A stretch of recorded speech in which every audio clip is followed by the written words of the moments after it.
June 27, 2008, the official royal state visit to the Republic of Molossia commenced with Prince Christopher of Vikesland and President Bob of Molossia greeting each other near the port of entry to Molossia. A tour of Molossia then commenced with President Bob showing the royal visitor various points of interest within the country.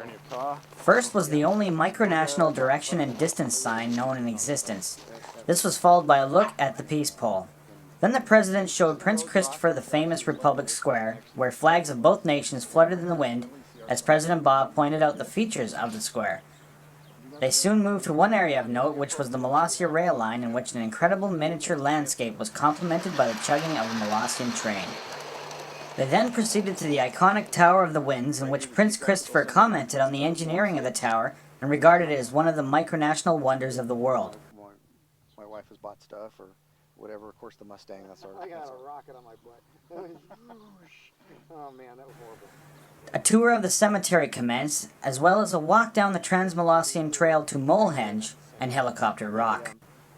Once the tour ended, the national leaders returned to Public Square to engage in an awards ceremony in which President Ba awarded Prince Christopher with the Order of the Mustang. Prince Christopher then awarded President Ba with the Order of Vikesland, as well as a commemorative plaque to mark the historical occasion. Prince Christopher then ended the ceremony with a speech. Ladies and gentlemen, President Ba, Molossians and my fellow Vikeslandics, today is truly a historic day for our nation and that for the nation of Molossia. Like Grand Duke Paul of Griefenberg before me, I have traveled to the great microstate of Molossia to solidify our friendship as allied micronations. It is my hope that this visit sets an example for other microstates around the globe and inspires them to get out and meet their allies and friends.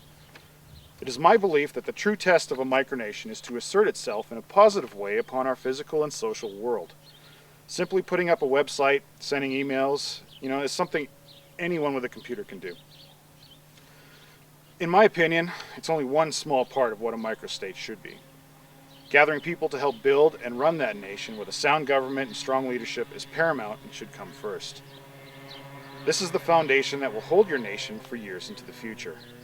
I also believe that the micronation that influences the world by asserting itself in various physical manners and social interactions, such as flying a flag, erecting various trappings of a state, as well as speaking with media, allowing tourism on its soil, etc., is bound to be successful and eventually a sovereign nation.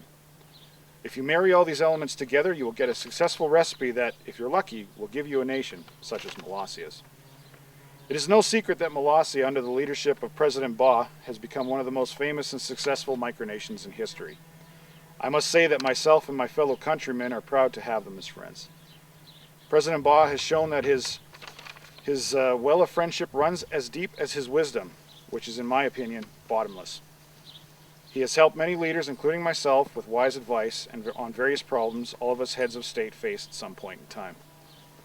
I'm also happy to say that with the guidance of President Ba, the newly revived League of Small Nations will become a loud voice that speaks to our world and will let it know that we are here and that we matter. Vikesland looks forward to being part of a noble and worthwhile organization such as that. I will leave you with this thought. We must all take our national dreams and put them into action, for only action will make it possible for that dream to come true. Thank you. Once finished, the two heads of state returned to Norton Park, so named after Emperor Norton, and discussed matters of micronationalism as well as the League of Small Nations.